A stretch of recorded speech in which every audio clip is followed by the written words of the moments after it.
부총리님, 네네. 이번 대장동 그 개발 사업 관련해서 저는 우리 국회가 또는 정부가 무엇을 우리가 교훈점으로 삼아야 될 것인지 이를 심도 있게 살펴봐야 한다 생각합니다. 첫 번째 제가 보기에는 우선은 땅, 토지에 대해서 과연 우리 국가와 국민들은 어떻게 생각하는지를 이번 기회에 저는 정확하게 좀 짚어볼 필요가 있겠다 싶어요.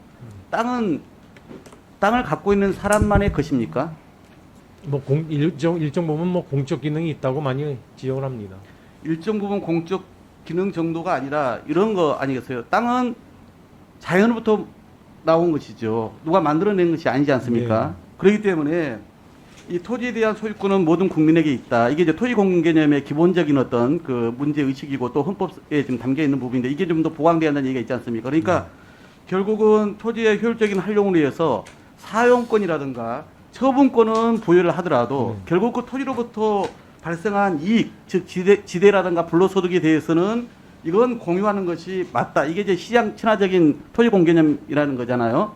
저는 이 부분은 여러 가지 논란의 여진이 있습니다만은 향후에 우리가 잘 살펴봐야 될 대목이다. 그래서 우리가 개발이익 환수법을 국회가 만들었어요. 거기 보면 토지에서 발생하는 개발이익을 환수하고 이를 적정 배분하여 투기 방지와 토지의 효율적 이용을 강화한다. 이게 그 법안의 취지입니다. 그러니까 저는 이 부분은 우리가 이 사건을 보면서 가장 깊은 문제의식을 갖고 짚어봐야 될 대목이다. 이 말씀을 좀 우선 드리고요. 나머지 두 가지는 뭐냐면요. 그러면 땅에서 발생한 개발 이익을 어떻게 할 거냐. 토지를 갖고 있으면서 얻게 된 이 보유로 얻게 되는 이익은 어떻게 할 거냐. 이 두 가지 숙제가 남아있는 거거든요. 이 두 가지에 대해서 제가 좀 질문을 본격 좀 들어보겠는데요. 2000년도에 도시개발법이 시행되고 나서 200건 정도의 도시개발 중에 부담금이 부과된 사업이 5% 정도밖에 해당되지 않았는데요. 그 총 환수 금액이 지금 표에 나와 있는 것처럼 1768억입니다. 그런데 최근 이슈가 된 이 대장동 사업만 따로 봤을 때 이 환수 금액이 5,503억이에요. 그러니까 단일 사업의 공익 환수액이 200건 되는 사업들의 환수액보다 3배가 많은 거죠. 결국은 이 개발이익 환수법이 제대로 적용되고 좀 더 보강이 됐다라면은 이런 사례들을 훨씬 더 많이 만들 수 있을 것이다. 그런데 이 개발이익을 더 부추긴 게 지난 박근혜 정부 때 부동산 활성화 대책을 좀 볼 필요가 있습니다. 이거 기재부가 관계부처랑 함께 만든 겁니다. 2013년도에 발표했는데 경제정책 방향과 같이요. 그때 4.1 주택시장 정상화 대책, 이게 아시죠? 최순실 씨가 대통령 검토 의견 서류 함께 발표 전에 열흘 전에 봤다는 그 서류 아닙니까?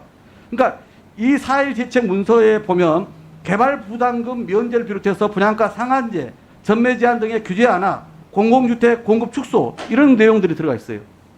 특히 또 뭐가 있냐면요. 2014년도 이 방침에 따라서 7월 달에 개발 부담금 비율을 20%를 1년 동안 수도권은 50%, 지방은 면제하는 법안을 정부가 냅니다. 기재부가 알 거예요.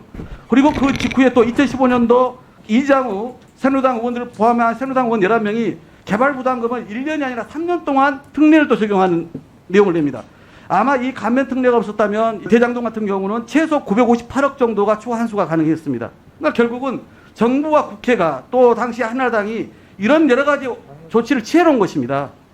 개발 부담금을 제대로 걷지 못하게 해놓은 것이죠. 그래서 저는 질문을 좀 드리겠는데 민간 사업자 개발 이익을 아예 없애는 것은 아닙니다. 마치 최저임금 정하듯이 적정 이익의 기준을 두는 게 중요하다. 택지개발촉진법에도 사업비 6% 이내로 제한하고 있지 않습니까? 산업일지법에도 보면은 적정 이윤 15%를 이렇게 정하고 있어요.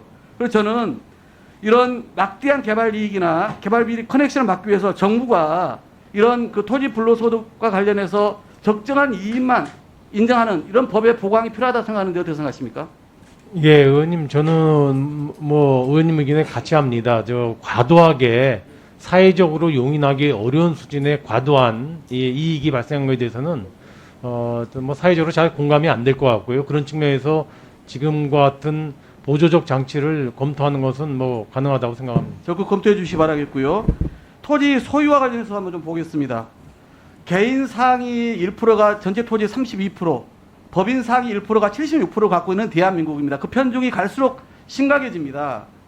작년 가계와 기업이 보유한 토지 자산이 7,364조여서 명목 GDP 8배에 달합니다.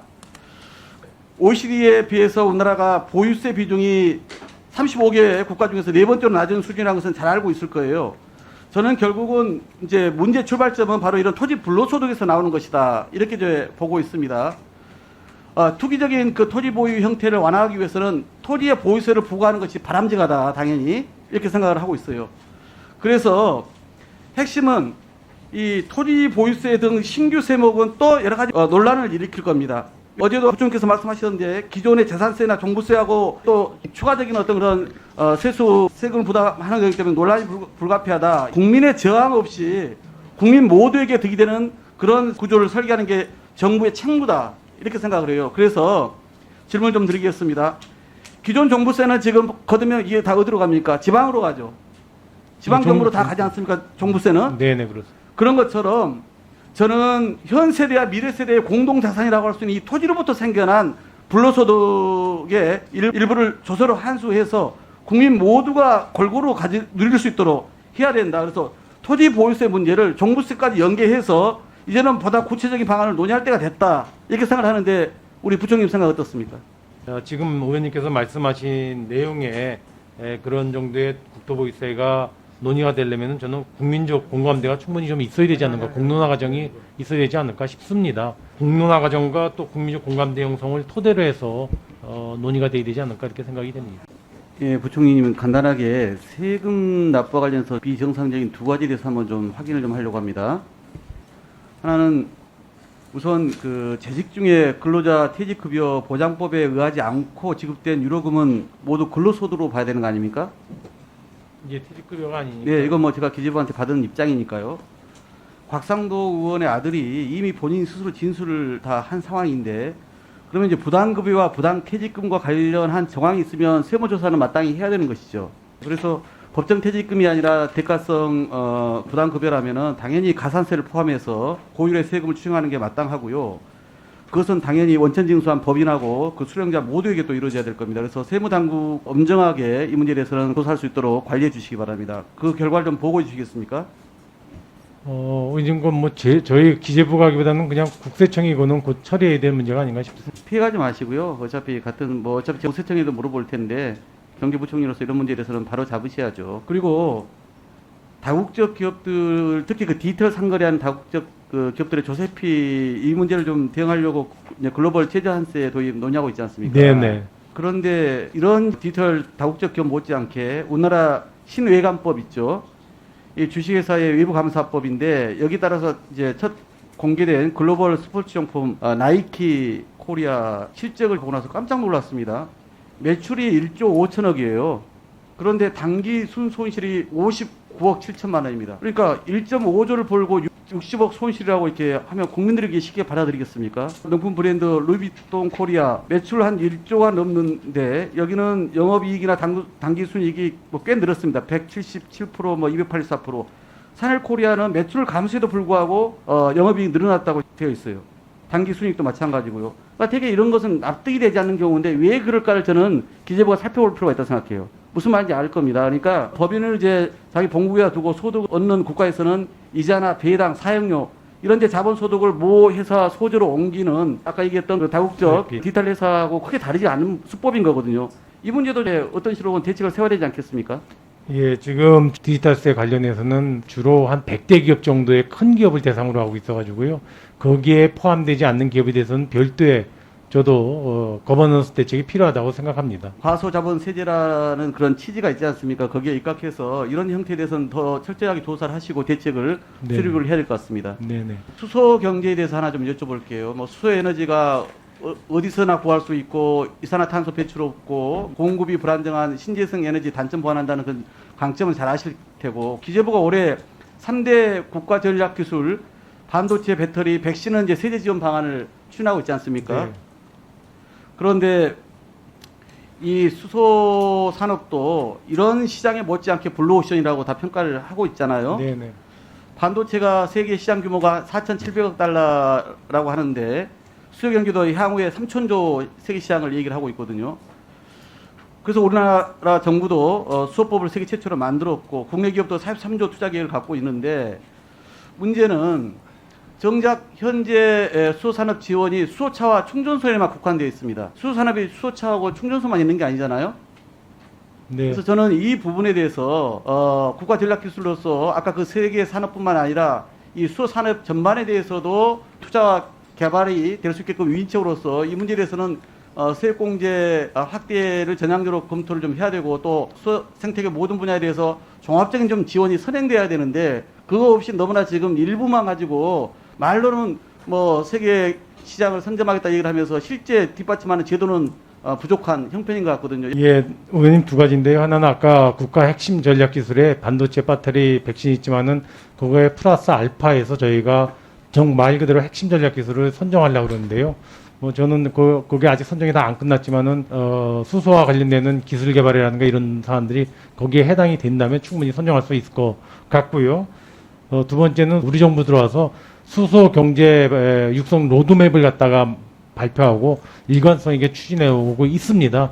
아마 혹시 그쪽 그 분야에 대해서 과거 로드맵 설정할 당시에 비해서 좀 부족한 부분이 뭐가 있는지는 좀 더 저희가 살펴보도록 하겠습니다. 빈집 얘기 좀 해보겠습니다. 빈집을 그대로 두는 게 세금이 많이 나올까요? 이걸 정비 철거하는 게 세금이 더 많이 나올까요? 제가 한번 좀 설명을 좀 드려볼게요. 우선 네네. 빈집이 이제 증가하고 있어요. 그런데 네네. 지금 표에 보는 것처럼 통계청, 국토부, 농림부가 하는 통계가 있는데 제각기 기준도 좀 다르고요. 하여튼 뭐 많게는 한 7만 호, 적게는 한 2만 호 정도가 이제 있습니다. 그런데 빈집이 이제 장기 방치되면 당연히 뭐 붕괴나 화재와 같은 그런 안전사고 위험도 있고요. 또 주변의 미관을 제외하거나 주거 환경을 악화시키는 또 슬럼화시킬 그런 뭐 문제도 있고 또 치안상의 문제도 발생할 수 있는데 정부 차원에서 이 빈집 정비를 위한 지원은 현재 국토교통부가 하는 그 특화 재생 시범 사업 이것만 딱 있고요. 나머지는 지금 현재 뭐 전혀 없습니다. 그냥 다 지자체가 알아서 해라 이렇게 되어 있거든요. 그래서 저는 우선 이제 이 문제를 좀 해결하기 위해서 전국 단위의 좀 정확한 실태 파악이 좀 필요하지 않겠냐 싶어요. 그래서 지금 국토부가 뭐 이 빈집을 1등급에서 4등급까지 상태별로 이렇게 분류를 하고 있는데 인천 등 일부 지역을 빼고는 세부 조사가 이루어지고 있지 않습니다. 그래서 이 부분은 좀 정부 부처하고 지방자치단체가 좀 협의해서 파악을 선행해야 될 것 같고요. 두 번째는 적극적인 정비 사업을 유도해야 되는데 그러려면 아까 말씀드린 그 현재 시범 사업 일부 하는 거 정도만 하다 보니까 지방 정부가 소극적이에요. 교부금에만 의존하고 있거든요. 그래서 좀 이 부분에 대해서는 좀 이렇게 국고 지원에 대한 근거를 만들 필요가 있겠다. 이게 제가 제안한 두 번째 대안이고요. 세 번째가 아까 그 말씀드린 건데 현행 제도는 빈집을 철거하는 것보다 그대로 그냥 두는 게 방치하는 게 세금이 더 적게 부과됩니다. 그러니까 철거하면은 주택에서 토지로 이렇게 변경되지 않습니까? 그러니까 이 세율이 2배 정도 높아지기 때문에 사실상 철거할 경우에 재산세가 중과되는 거죠. 그래서 노후 이런 빈집을 철거할 경우에는 애조로 철거 전과 동일하게 그런 동일한 수준에서의 세금을 좀 부과해서 자발적 철거를 좀 유도하는 것이 낫지 않을까 하는 생각이고요. 더불어서 아까 말씀하신 것처럼 활용, 즉 리모델링을 해서 쓸 경우에는 뭐 예를 들어 뭐 부가세를 뭐 감면한다든가 등의 방법을 통해서 유도하는 방법도 좀 있을 수 있겠다. 이게 좀 제가 생각해 본 의견입니다. 그리고 이제 기존에 이제 무허가 건축물들이 있어요. 이 무허가 건축물도 빈집 정비 대상에 지금 포함되어 있지가 않습니다. 그래서 법령상 이 사용 승인을 받지 않는 이런 주택을 빈집 대상에서 제외하고 있는데 그러다 보니까 정비가 어려운 상황이거든요.